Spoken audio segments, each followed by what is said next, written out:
Fiat Egea ile birlikteyiz.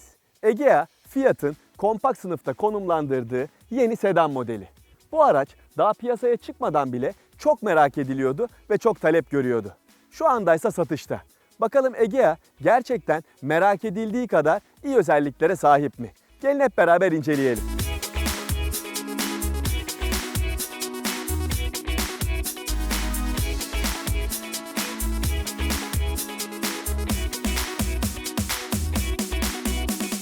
Bir kere Egea'yı anlatmaya bence isminden başlamak lazım. Çünkü Egea ülkemizde bu isimle satılıyor ama Avrupa'da Tipo adıyla satılıyor. Bu araçlar aslına bakarsanız aynı ve yakın dönemde bu aracın hatchback ve station wagon karoserleri de aileye katılacak. Ben şimdi yanımda duran Egea'nın tasarımından size kısaca bahsedeyim. Bir kere benim fikrimi sorarsanız Egea tasarım anlamında gayet şık gözüküyor. Bunda belli detayların payı var kesinlikle. Kaputa bakacak olursanız burada tampondan başlayarak kaputun üstünde bir çıkıntı var ve bu tam ters şekilde tavanda bile devam ediyor. Bu otomobile önden baktığınız zaman çok dinamik görünmesinde pay sahibi. Ayrıca farlar da panjurun ortasına doğru incelerek geldiği için bu da otomobile önden baktığınız zaman daha böyle bir agresif havadaymış gibi görünmesini sağlıyor. Ve asıl şıklık katan kısımsa burada görmüş olduğunuz krom detaylarla şekillendirilmiş olan panjur. Bir de profiline bakalım Egea'nın. Burada öncelikle en üst donanım seviyesi olan lounge'da bu çift renkli jantlar kullanılıyor. Zevke göre değişir ama bence otomobile bir hava katmış bu durumda. Bu araç doğuştan sedan olduğu için formuna baktığınız zaman burada sonradan koyulmuş bir bagaj değil, baştan yapılmış olduğu tasarımıyla kendini belli ediyor. Burada Egea'nın 2637 milimetrelik dingil mesafesi var. Bu da iç mekanda geniş bir yaşam alanı olabileceği algısını uyandırıyor. Tabii buna sonra bakacağız. Şimdi gelin bir de otomobilin arkasına bakalım. Egea'nın arkası da dikkat çekecek özelliklere sahip. Bir kere biliyorsunuz tasarım deyince insanların aklına her zaman İtalyanlar geliyor. İtalyanlar burada Egea'ya da gerçekten bir sihirli dokunuş yapmışlar ve rakiplerinde olmayan bir özellik yüklemişler. Stop lambaları gördüğünüz gibi C formlu ve 3 boyutlu, yani içeriye giren bir yapısı var burada. Ayrıca krom detaylarla da otomobilin arkası farklı bir havaya büründürülmüş. Peki bagaj kapağının arkasında neler var? Bir de ona bakalım. Burada 520 litrelik yükleme hacmi sunuluyor. Gayet geniş bir bagaj, yani bu otomobili tercih edecek aileler için birçok yükünü buraya rahatlıkla koyabilecekleri anlamına geliyor. Ama bir tane eksisi var bunun. O da bu görmüş olduğunuz bagaj bağlantı noktalarının bir yere gizlenmiyor olması. Bu nedenle de buraya yüklerinizi koyduğunuz zaman ne yazık ki bu parçalar eşyaların tepesine çarpma potansiyeline sahip. Bir eksisi daha var ama onu söylemeden önce montumu çıkarayım ve arka koltuğa geçmeye hazırlanayım. Bir eksisi de şu, burada herhangi bir tutma yeri yok. Yani bagajı kapamak istediğiniz zaman ve eğer araç çamurluysa şu hareketi yaparak elinizin çamurlanmasına neden oluyorsunuz. İyi ki bizim araba şu anda tertemiz ve ellerim de temiz. Hadi gelin arkaya bakalım.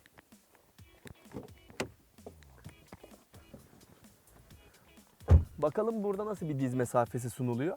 Daha önce Egea vlogunu izleyenler hatırlayacaklardır. Burada Tarık ve Nihan'la üçümüz bir test yapmıştık. Şimdi ben şanslı olan kişiyim ve sol arkada oturuyorum. Şu anda sürücü koltuğu her zaman olduğu gibi benim ideal sürüş pozisyonuma ayarlanmış vaziyette. Ve ben 1.78 boyundayım.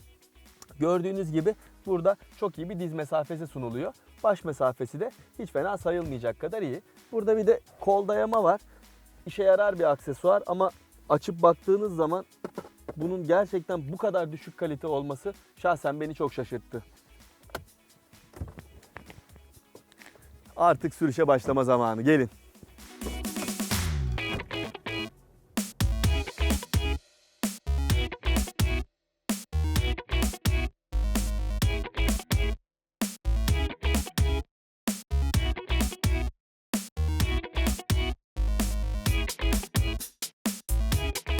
Sonunda Fiat Egea'nın direksiyonu başındayım. Egea'nın iç mekanı tasarım olarak gayet derli toplu görünüyor. Burada üstte bir tane dokunmatik multimedya ekranı var. Onun altında birkaç tane basit düğme, onun altında da klima kumandalarına yer verilmiş. Dokunmatik multimedya ekranını çok kolay bir şekilde kullanabiliyorsunuz. Ama ekranının 5 inç olması bana biraz küçük geldi açıkçası. Çünkü günümüzde cep telefonu ekranları bile neredeyse artık bundan daha büyük. Buraya hem telefonunuzu bağlayabiliyorsunuz, hem navigasyona ulaşabiliyorsunuz, hem de müzik dinleyebiliyorsunuz rahatlıkla.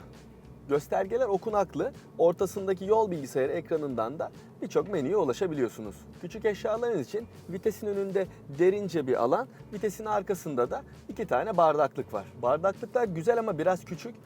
330 mililitrelik bir teneke kutuyu koymaya çalıştığınız zaman biraz zorlanıyorsunuz nedense. Koltuklar gayet rahat ve bu üst donanım seviyesinde elektrikli bel destek ayarı da var.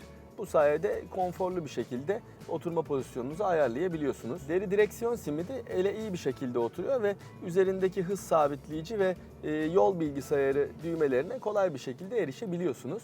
Fakat burada benim hoşuma giden bir artı nokta var Egea'da. O da müzik sistemi kumandaları direksiyonun üzerinde değil arkasında.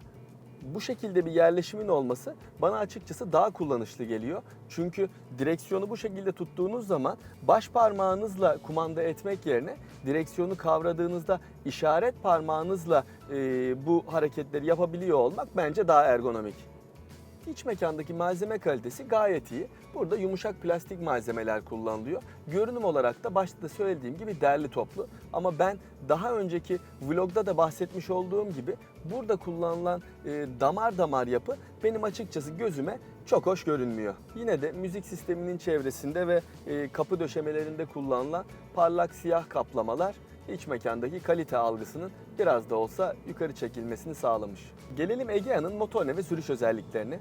Kullanmış olduğum Egea'nın kaputunun altında 1.6 litrelik turbo beslemeli Multijet 2 dizel motor görev yapıyor. Bu motor 120 beygir güç ve 320 Nm tork üretiyor ve sadece 6 ileri manuel şanzımanla alınabiliyor.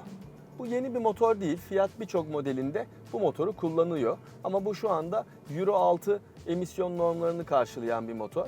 Gücü konusuna gelecek olursak ben şahsen motorun gücünün ve çekişinin çok iyi olduğunu söyleyebilirim. En alt devirlerde kalmadığınız sürece yani doğru vitesi seçtiğiniz sürece size o 320 Nm'lik torku gayet iyi bir şekilde hissettiriyor, veriyor. Ara hızlanmalarda olsun, sollamalarda olsun motorun kesinlikle sizi tatmin edecek bir yapıda olduğunu söyleyebilirim. Şahsen kullandığım süre boyunca beni tatmin etti. Motor ve şanzıman arasında da herhangi bir uyumsuzluk yok. Çok rahat ve kolay bir şekilde kullanabiliyorsunuz şanzımanı. Direksiyon tepkileri de hiç fena sayılmaz.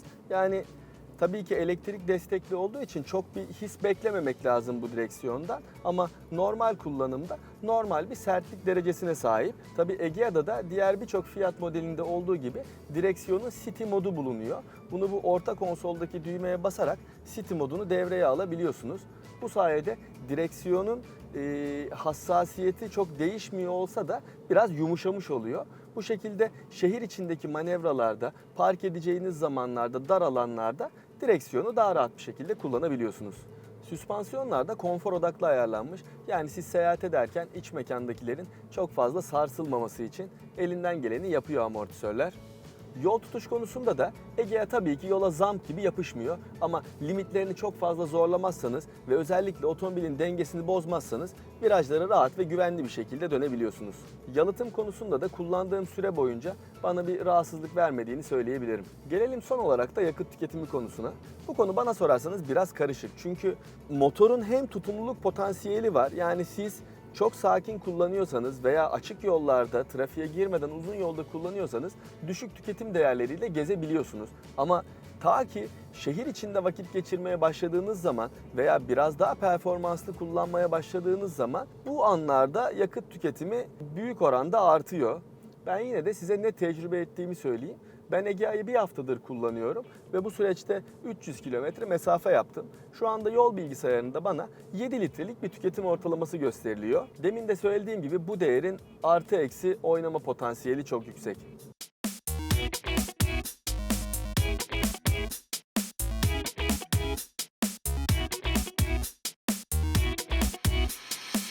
Fiat Egea 50.000 ile 70.000 TL arasında değişen fiyatlarla satılıyor. Başta geniş yaşam ve yükleme alanları olmak üzere konforlu sürüş özellikleri ve tutumluluk potansiyeli olan güçlü dizel motoruyla ilk günden beri Türk tüketicisinin dikkatini çekiyordu ve bana sorarsanız bundan sonra da çekmeye devam edecekmiş gibi gözüküyor. Görüşmek üzere.